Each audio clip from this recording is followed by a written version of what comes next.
Good evening and welcome to Watchman on the Wall. It is indeed a fun show tonight, an interesting show, because we are celebrating Women's Day. And being a woman, I think it's cause for celebration. So tonight we've got Michelle Links in studio with us. You know Michelle, I don't need to introduce her. Mish, welcome to the show. Well, it's good to be back. I know, and it feels like forever since I've seen you. Yes, this month is a special month. It is Women's Month, and it is cause for celebration because I think women have come quite a long way in South Africa. I know that you went to go visit Victory Ministries, yes. And from what I've heard from everybody, that was quite a impactful experience. Wow, it was awesome. It was life-changing. You know, even us as a team, as a crew, we had a moment after we've seen that. It was just, our eyes opened.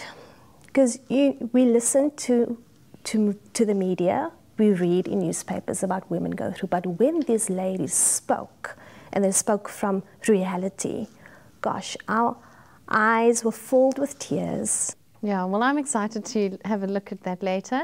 Yes. And I want to encourage all of you to stay tuned and to celebrate Women's Day and Women's Month with us. I have a question Yes. for you. You've been at this home for 4 years. Yeah. And tell me, has the scourge increased? Has it decreased? And have you felt that government has actually done something about this problem? Yeah. Well, you know, we read the newspapers, we watch the television, we hear about rape and prostitution, murders, killings, abuse every day. It's out there, it's in your face, we hear it every day. But when I hear the testimonies of these girls, that's reality. I speak to them, you know, like face to face. And never have I heard, oh, the government helped me, or, you know, or I've never heard that. I think, honestly, it starts with us seeing that there is a problem, not just reading about it and, oh, I hope it gets solved, but really doing something about it. And that's why I decided, Michelle, 4 years ago, to leave everything in Holland. We gave everything up. My job, I had a very good job, gave it up, come here and be part of helping women. Alex, you have been at Victory Outreach Christian Recovery Home for how long? For 3 years. For 3 years. But when you arrived here, you never arrived as a director. Yeah. You arrived as one of the girls reaching out, seeking help. Tell us about that. I come from a background of prostitution, and I was stuck in prostitution for 8 years, and I was stuck on drugs for 8 years. And how has this home helped you develop into the woman that you are today? Well, I've learned the foundations of being a Christian. I've learned who Jesus Christ is and what he's done for me. I've learned that he can set me free, and he has set me free from all my pain and depression. And, you know, he gave me everything that I need. You know, that void that I had inside of me, he filled up that void. So, and I learned how to pray, I learned how to fast here, I learned how to study my word. Awesome. And today you are married. Yes. Is it right? That's and right. Today you are helping other girls get to the place of freedom, get to that place of healing through your ministry. And tell me, do you think, from what you see in Cape Town or South Africa or even globally, has this problem of women abuse, child abuse, exploitation, has it increased, or has this cause, or has this problem actually decreased and become better? I think it's increased, definitely increased. It's very popular now to become a prostitute and to work from home and to work privately and to work from a private agency. So it's actually very widespread. Besides girls working from the street, which is happening a lot, you know, in poor areas, there's also the wealthier women now doing it privately, and that's also very, you know, and it almost has a good reputation. It's like, you know, people that are materialistic, it's something nice to do. That is the perception. So it's become something like something classy. It's become like Yes. a high-profile job. But in your opinion, Alex, what do you think that society can do to help improve this ongoing scourge? I think it starts at home and with the family, where if you have a father and you have a strong father figure in your life, you wouldn't go down that road because you would know how to respect yourself and to love yourself, and you'd know the difference between right and wrong. So I think it would start with good family values and principles. Thanks, Alex, and thank you for the work that you are doing in the home. God bless you. I came out of a Muslim religion. And I was abused. And I was like a drug. After abuse, I went to drugs. And when I came out of hospital, like, I went back to this guy. And he abused me again. And I went back for help. And my family was helping me, put him in prison. Tell me, 2 years ago, you mentioned that your ex-boyfriend, on Women's Day, Yes. you had an argument. Tell us about that. What happened? I was running away to a friend, like, and he came back and take me back away from my friends, like, and he bring me back to in the house, like. And my daughter came to me for a weekend and he said to me, if you run again away, I'm gonna rape your daughter. And I was just like afraid. I said, I can't anymore, really. And I just ran away, like, and I've got nowhere to go. And I went to another friend, like, in Paddington. And he found out where I am and he came back. And he just threw petrol that morning. He was asking for me and I went out to him. And he just threw petrol and, like, strike a match. And, like, at the time I was in Tigerbook Hospital, like.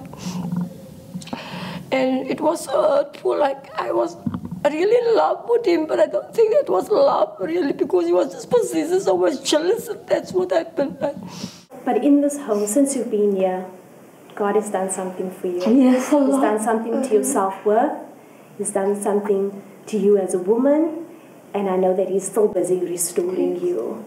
And we want to say, congratulations of where God has brought you through, and we want to salute you for being brave, and we know that God has got a great plan for you. Thank you, Sister B. But I have a question. What has made you go into gangsterism? What was the root cause of you going into hijackings and drug abuse? What caused you to do that? I come from a life where I've been through a lot of traumatizing events. And my mother was one of the causes. She was shot and killed in front of me. She was shot 18 times. So a lot of those things, I think, stemmed from there. I went through life without a mother. And I think my heart became so hard that I had this longing and this yearning, this burning inside of me for love and acceptance, and I looked for it in all of the wrong places. And when I came to Victory Outreach, they taught me that God will fill that void. Only God can fill that emptiness, and God accepts you exactly as you are. And tell me, Zara, today you can dream again. If I may ask, what would your dream be? Pushing for. My goal is to reach other hurting females like myself who come from abused backgrounds, who come from drug addiction, who come from a life of hurt and a life of rejection, to show them that there is hope, and that hope is in Jesus Christ. That's beautiful. Thank you, Zara, and we are so proud of you, and we salute you today for what you've done. Amen. Thank you. What would your message be for young girls who are stuck, who are bound, who are broken? What would your message be, a message of encouragement be to them today? For me, it's very simple. I also come from a life of abuse. My child's father abused me, and I felt that was what I deserved. I felt there was nothing better for me. I felt that is what I was worth. So I kept on going back, and he kept on abusing me, and I kept on going back. And then I stayed with him for a number of reasons. I stayed with him out of fear. I stayed with him because he could maintain my drug habit. I stayed with him for all the wrong reasons. I thought that I loved him. Coming into Victory Outreach, I learned that if you don't know the love of God, then you won't be able to love. And honestly, I found the love of God, and I won't settle for anything else. And for me, the society that there is today, everything that shouldn't be is. Drug addiction, gangsterism, prostitution, abuse, all these things has just become such a norm within the society. And what our environment, what our world needs is people that is prepared to take a stand for what is right. For people that is prepared to say, this is as far as it's going to go. We need Christ. And without Christ, there's nothing for us outside there. But it's like Christians has just become the complete outcast of the society. And those type of lifestyles is just the norm. But we need people that is going to rise up, that is going to say that my child is not going to grow up in a society like that. My child is not going to grow up in that life of drug addiction and gangsterism and abuse. I've come into the home and I've had the opportunity of breaking so many strongholds, so many generational curses. Today, my son is living with me now. He can see me. He tells me, Mommy, I know you were smoking then, but I know you don't smoke anymore. My child is 6 years old. He stands in front of the altar and he lifts up his hands, and that is the life that I want for me and for my son. For the young women, there's so much more greatness inside of them. God has a plan and a purpose for each and every one of us. He knew us before we were formed in our mother's wombs. Even when we are unlovable, God still loves us. Even when we reject Him, He still accepts us. And no matter how bad we are, no matter how much we fail Him and how much we sin against Him, He's just waiting to accept us with open arms. Wow. Candice, you are full of passion, you are full of life, and we want to say thank you and well done. And we know that this is just the beginning of great things for you and your family. Thank you. So I was living with a drug dealer. We were smuggling drugs. I was basically living the life of a high-class drug dealer's wife. But in the time, it was so much emptiness. I knew I wanted out. I knew I didn't want that. And with that came a price tag that we started robbing people. We started going to nice places. They would use me because I could speak English, and they the normal gangsters. And this one day, actually, we were going to rob this one woman. And in my spirit, I couldn't allow them to do it. Like, she had so much money hanging out in a bag, and I was going to go and approach her, and then they were just going to rob her. I was just going to be the stranger, but we were in it together. And while going to the woman, the spirit this voice kept on telling me, you're not going to do it. And I approached her and actually told her, your money's hanging out and they're going to rob you. It wasn't me. That was clearly God. And I went back and I got beat up for that, because that was like money that I let go of. And the same day I walked in the mall, and the woman I bumped into again, and she gave me a number. And in a piece of page with her phone number. And in it, she even gave money as well for saying thank you. And I phoned the number, and she was linked to the recovery home. And ever since, nothing has been the same. And what did this home do for you as a person? Wow, firstly, a lot. I really never knew who I was. I found myself, I found God, I found a place of belonging. It's more of dignity as well, because I would think so little of myself. So now I can walk with knowing that who I am in God. So it gives me confidence. I had a very low self-esteem, even though I knew what I was worth. It's really restored so much in me that I can really just say God's been center stage of it all. And what would your message be to a young girl that's come from a similar background like you, and what would your encouragement be to her? Wow, that's a good question. Personally, I think it's finding God, because God restores everything. It's finding God and really seeking Him and knowing that He's center stage of everything, because that's the only thing that's been helping me. It's only been God, finding God and finding your worth in this world, knowing that you've been called and there's a certain purpose for you. Thank you, Kim. Thanks. And we know that God does have a plan and a purpose for you. All the best for the future. Thank you. It's when I look at the life of Jesus, He touched them. He touched the Samaritan woman. Nobody wanted to touch her, And if you look at a lady like Sister B, if you look at her, it could shock you. You don't know. And even if you mean well, you could look at her and think, oh, I don't know what to say, so let me quickly just pass by. Let me just act like I didn't see her. But her pain is reality. It literally shows. A lot of them, they're acts. They'll put up a show. They'll put up an act. But with her, it shows. And if I look at the life of Jesus, He was with His disciples, but He would always was filled with compassion. He would go to the crowds and even touch women. And at that time, women were not to be touched or not even to be spoken of. But if Jesus at that time, and he is God, he is the King of Kings, if he found it worthy and important to touch the life of a Samaritan woman at the well that was spoken about and disgraced, but he found her worthy and he spoke life into her, it changed her life completely. She went back and she became an evangelist. Her life became, you know, it had purpose. And just one story out of the Bible, and there's many stories, but just that story encourages me that we should not only bring them into the church, but we should go out. Where is the well that God has called us, the sisters around these broken women? Where is that well that you can bring that living water and speak hope and speak life, and then lives can be changed? Like, for instance, with Kim. Now she wants to go to Bible school and she wants to equip herself to become the person that goes back to the shacks, because she's actually from, she came from the shacks, to go there and to minister to children while they're still young and speak life in them. And the church, you know, at the moment, do you feel that the church is relevant enough to help women in society, broken women? Is the church doing enough? I think the church in general has everything to reach out and do, because they have the truth. The truth is in the church, it's there.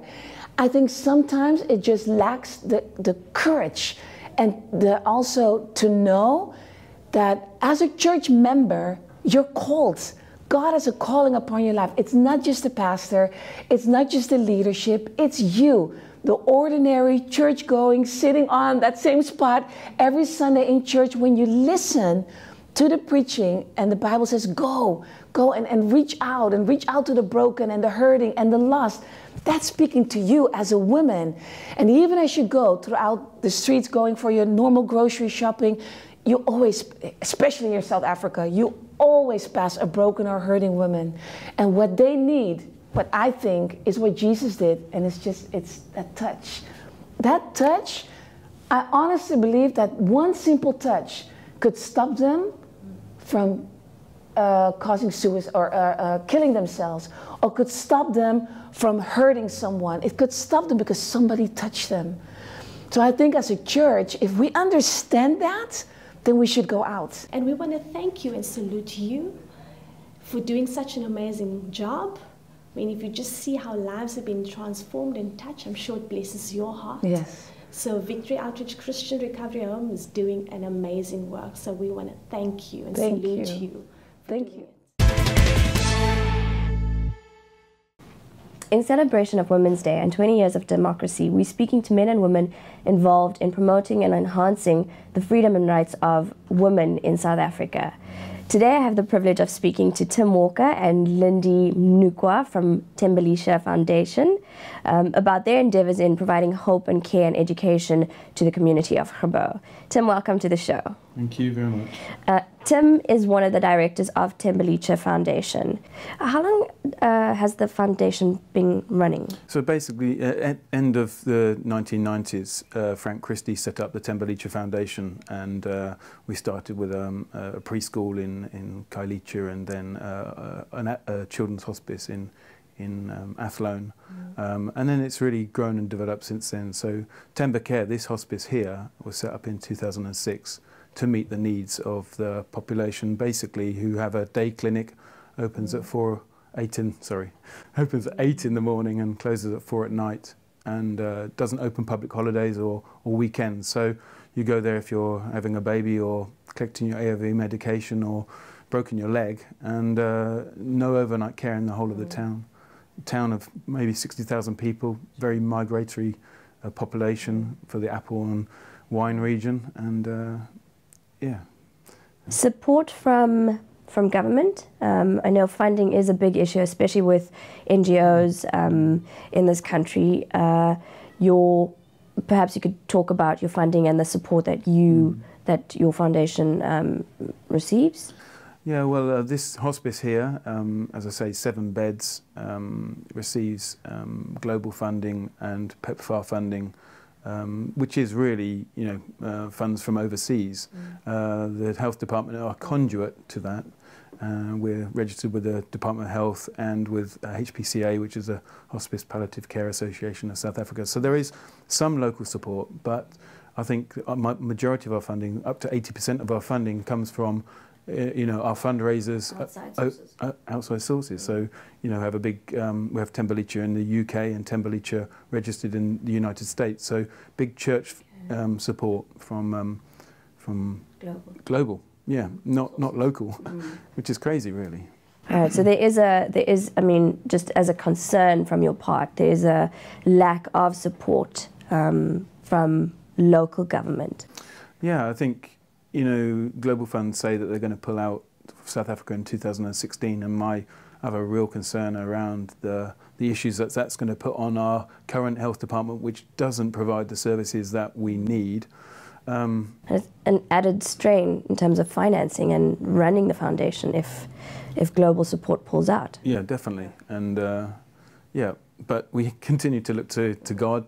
He's always been our provider. We started this project because He called us to do it. So, it says in the Bible that God owns the cattle on 1,000 hills, and so we've never gone short. I mean, we're not strapped, but we've never gone short, and we're here to provide additional support to the government structures that are around. So you can't continue to look to the government, but you can be somebody that partners and provides extra help and care to them. So yeah, it is a big problem, but you can't just point fingers and say you should, because we weren't called to do this because the government called us to do it. We were called to do this because God's called us to do it. So, we look to Him to be our provider. So, yeah, huge issues, and some that need to be addressed, I believe.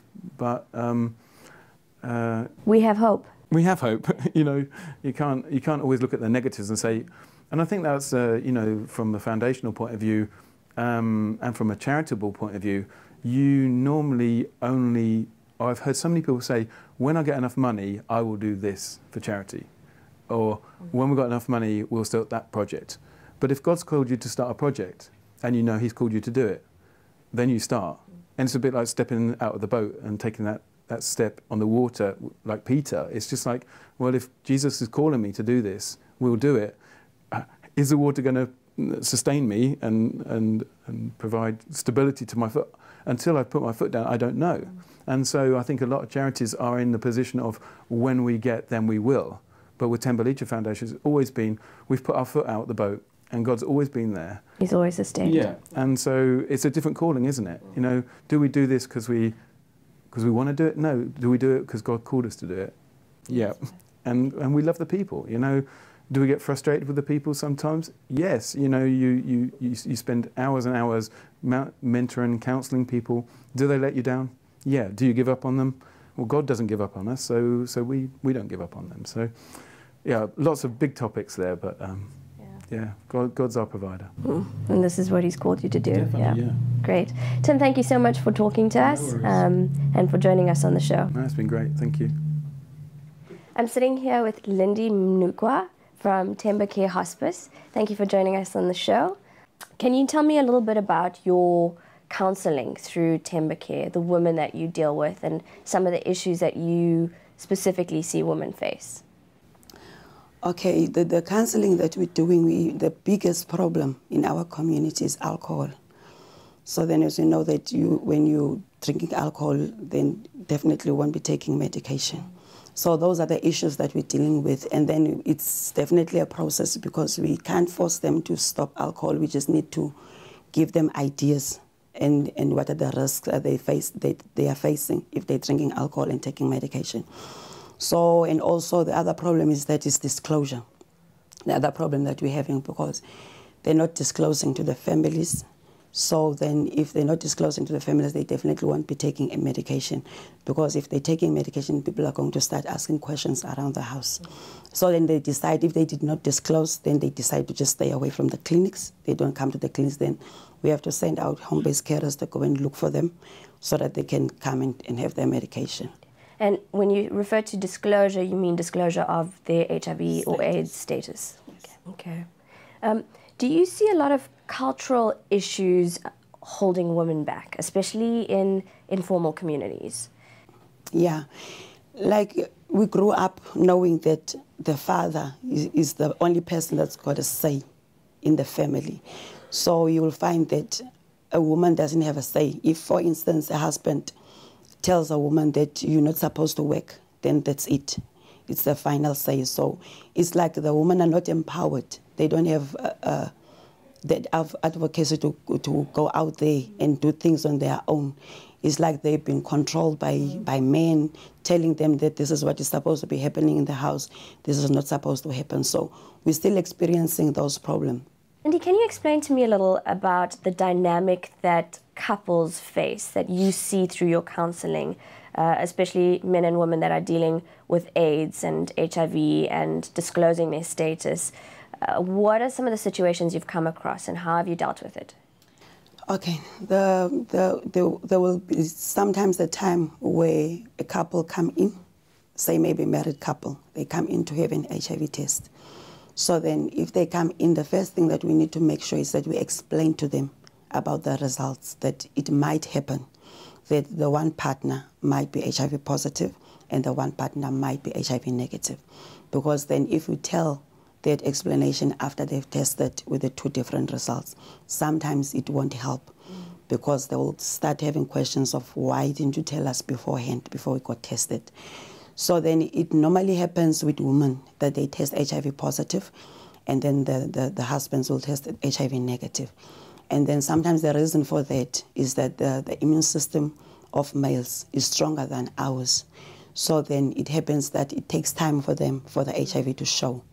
So then what is happening, you'll find that normally if it's a woman who tested HIV positive and the husband tested HIV positive, then the husbands, they leave their wives because of that. We find it's rare in that cases, or the boyfriend will leave the girlfriend.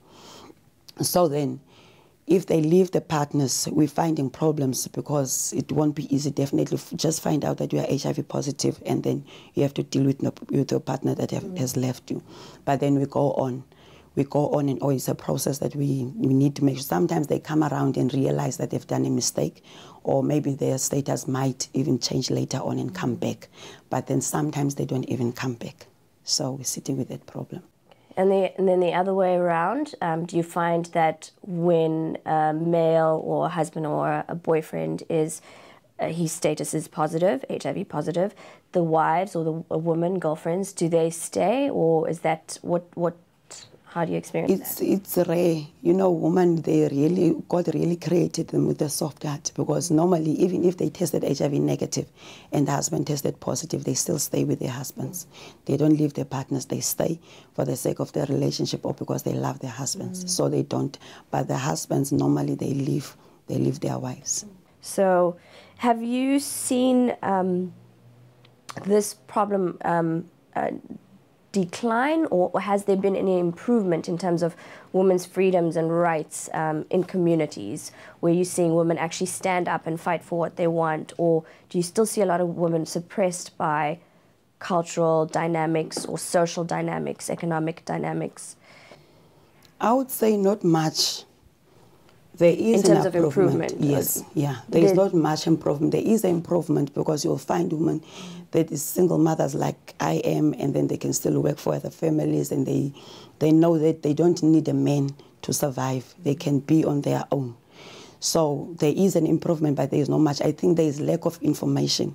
I think if there can be education, maybe a support group for women where they can meet together and have like services where they've been empowered to understand that they can do it, and the ways of dealing with their marriages, not changing things on their own in their marriages, but then like the information that they need. Sometimes we have problems that the woman are not supportive to their husbands because they don't know how to support them, like communication and how to spend money in the family and all that. Those are the problems.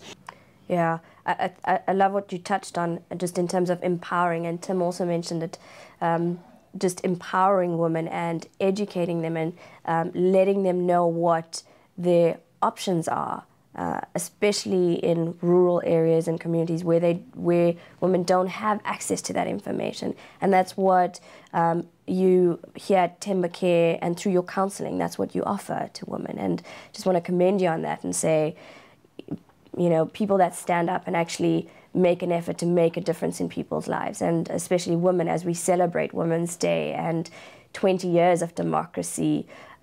You know, we need more and more men and women to stand up and get involved and help teach communities and help teach other women what their rights are and what is available to them. So thank you for the work that you do. Thank you for the time that you contribute. And thank you for joining us on the show and just sharing what you deal with and what you face.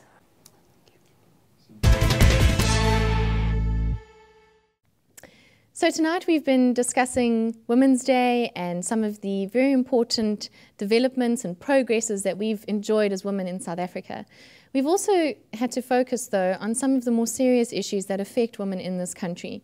You've heard testimonies from some of the ladies from Victory Outreach, and we've also got Clive Human in studio tonight to talk to us about pornography and the unfortunately very dire consequences and effects that pornography has not only on families, but also on women. Clive is from STOP, which is Standing Together to Oppose Pornography. And to many of you at home, Clive is a familiar face because he is an expert voice on Watchman on the Wall. So Clive, welcome back. Thanks very much, Jackie. It's only a pleasure to be here again.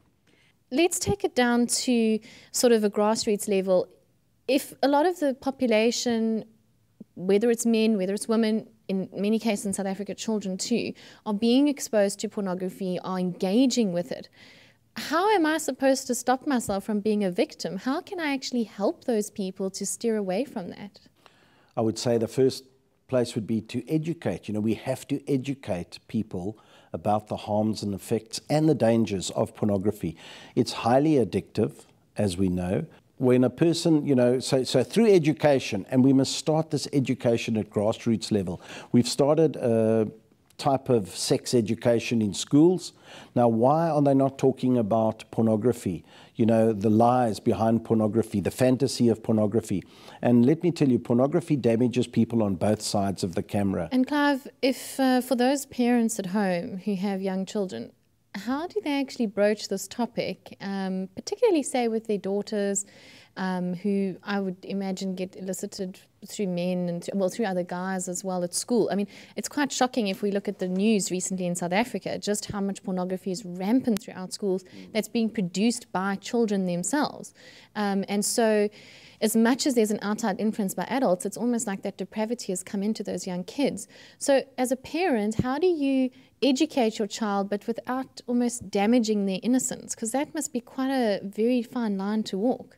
It is. It's a tricky line, but I say never too young to start talking to your children about issues, but in a very age-appropriate way. And every child, whether your child is 8 and the neighbor's child is 8, they could be at different stages of development. So each individual situation is unique, but you speak in an age-appropriate manner to that child about the issues, and don't skirt away from anything they may discuss or have discussed at school and come and ask you questions. You know, it's always, well, go and ask mom. No, you go and ask dad, you know, that thing. No, we have to discuss those issues. But you must have that open dialogue with your children. So, and tell them, does anything you see, if you see anything or hear anything that disturbs you, please come and tell me. I won't be cross with you. I won't be upset. We'll discuss it, you know. Even maybe have some type of internet integrity pledge with your children. Put it on the fridge or wherever, you know, discuss with them. Listen, if you see anything, if anyone approaches you online, asks for your address, you know, you will tell us first. You'll never go and meet someone at a shopping center who says who they are. You know, you create some type of integrity pledge with your children like that. And that just opens the door. And once they see that's working, it's amazing that kids are open. They need those boundaries and barriers that parents put in place, and that's how we have to nurture our children, you know, and that's a starting point, I would say.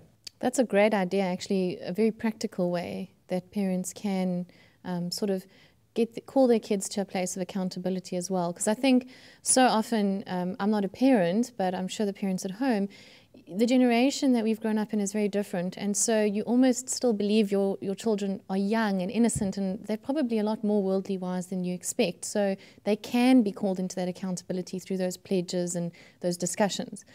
Now, Clive, what about a wife who is married to a husband who's addicted to porn? First thing it does, if you have a relationship where pornography is intruded, the guy, it breaks down the intimacy of that relationship, first of all, because it's a progressive addiction as well. And so it does, it doesn't preach, monogamy and one partner, there's many partners anywhere, anyhow, etc. And not only that, today pornography is so cruel, violent and degrading towards women.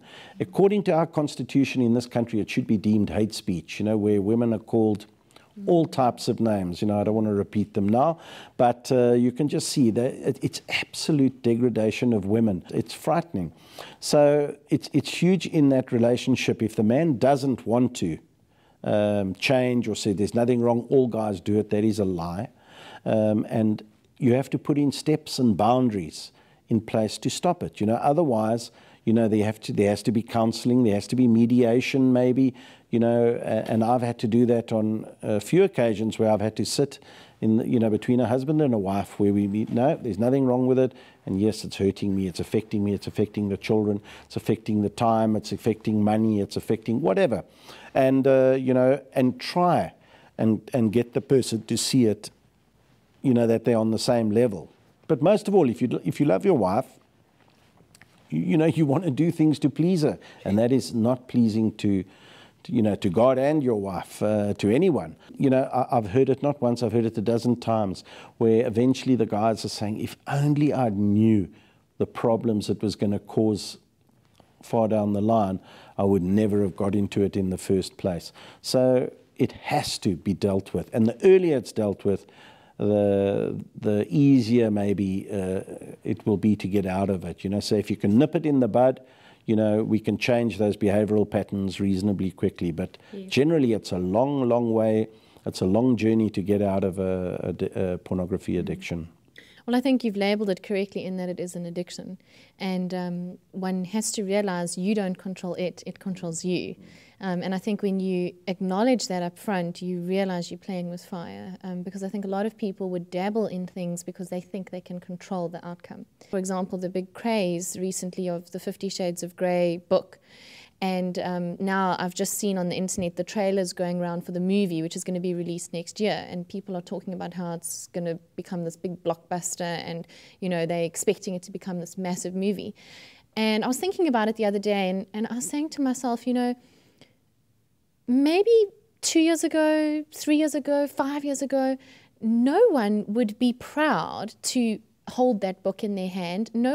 A book like that, no one would openly admit that they can't wait to watch a movie that deals with, bondage and sort of very deviant sexual practices. And yet it's almost like it's become very trendy in society today. And I would imagine you've seen that in the work that you do with STOP, how it's just cutting across all levels of society, and it's not even often regarded as even a shameful thing anymore. First, let me go back to 50 Shades of Grey, because to me, it was an unbelievable sensation in the country. So much so that they sold more of those books, more of the 50 Shades and the 2 follow-ups, than the whole of the Harry Potter series in South Africa. That's how big it was, and apparently it is a shockingly written, badly written book.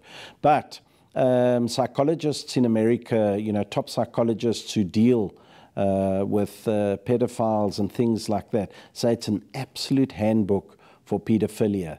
And I don't want to go too much into it, but if you take that so-called university girl fresh out of university, for anyone to be so innocent that they don't know how a computer works and they still talk in very childlike terms, and you have this older guy who seduces her and draws her into a total underworld of bondage and sadomasochism and all that stuff. It's an absolute handbook guide for pedophilia. So that is what they are saying. It is very, very frightening. If you look at it from that aspect, that is what it's teaching people how to be a pedophile, how to seduce young kids. But from our point of view, stop. You know, we've been dealing with this. You know, we were formed in the early 90s when porn was first deregulated in South Africa. My wife was one of the founder members. She was just a concerned parent who didn't want our children going into the corner cafe just to and finding magazines and things like that, which had no protection, no cover, nothing on it, because there was no legislation. So they formed this group and they started lobbying government, talking at schools, getting family-friendly stores where they would go to the stores in the local schools and tie up with each other and say, listen, we won't stock those magazines, and then the kids can come and shop here and things. And it was very successful, but it got more and more, you know, it started flourishing in that way where, you know, then we would start giving talks to the local police, etc., about what they can do and what they can't do, what their rights are, what, you know, as far as this was, it was new for everyone. And we'd go out and give talks, awareness talks at churches, at youth groups, at schools, anywhere like that. Anyone who wanted to hear, we would give talks, etc. And we realized more and more then, you know, that there was a lot of damage out there, because when I started saying a few words at these things, guys would come up to me and say, well, I've got this friend who's got this problem. How does he? Where does he? So we realized there was a huge need for a support group. So we started a support group. And I would like to say over the last 17 years, I've seen well over 1,000 men. We feel there's quite a shortage of help for the victims, you know, generally for the spouses, the wives. I know one or two places in the Western Cape that offers help in this area, but it is something that needs to be, you know, discussed in all areas, as well as more. You know, we've got a support group in the southern suburbs of Cape Town in Meadoridge, and I know there's one running through a friend of mine in Durbanville area. But other than that, you know, we need it because, you know, and in the church today, you know, they say anything between 40 and 60% of Bible-believing Christian men have an issue with sex or pornography.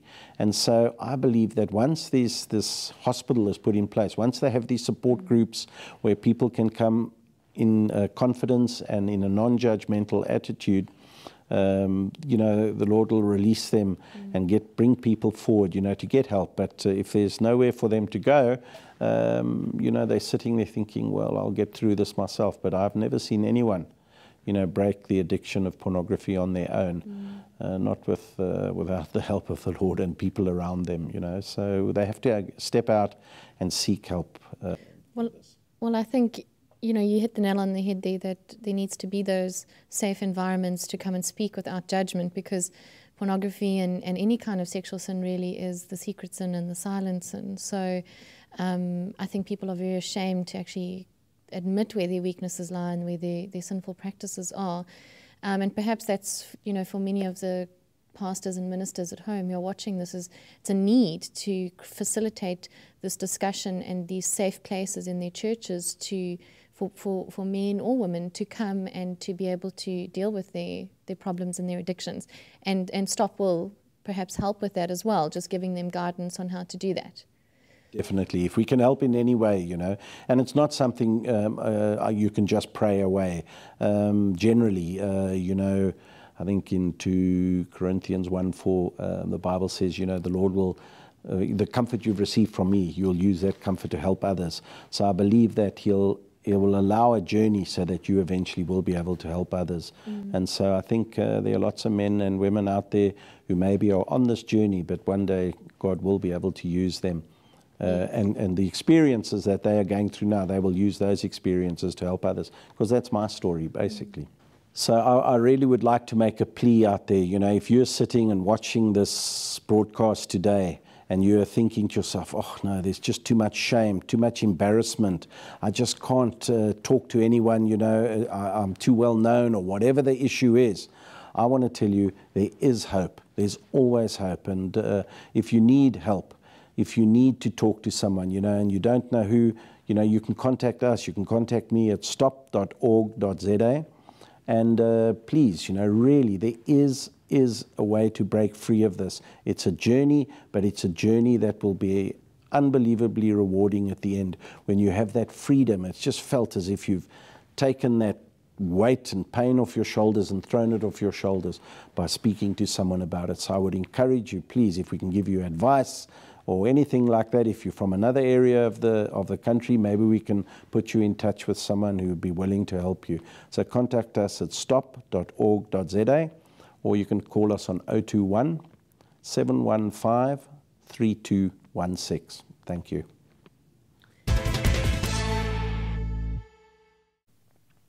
Tonight in studio with me, I have Sofas Hofmeyer, who is from Cause for Justice, which is an organization that is working towards upholding the Constitution and protecting the rights of citizens. And Sofas is here particularly to talk about the Top TV case, which many of you at home would remember Errol addressed on the show quite a long time back, actually. So Sofas, welcome to Watchman on the Wall. Thank you, Jackie. Privileged to be here. Yeah, it's fascinating for me to have been here and finding out a little bit more about the Top TV case and what's happening. But before we go there, would you tell me a little bit more about Cause for Justice, who you guys are and what you do? Okay, yeah, basically Cause for Justice started with two attorneys that when Top TV first announced that there is plans of introducing pornographic channels into one of their bouquets, they realized in that situation that there is actually a need for lawyers and activists to stand up against many of the human rights infringements that is happening within our country.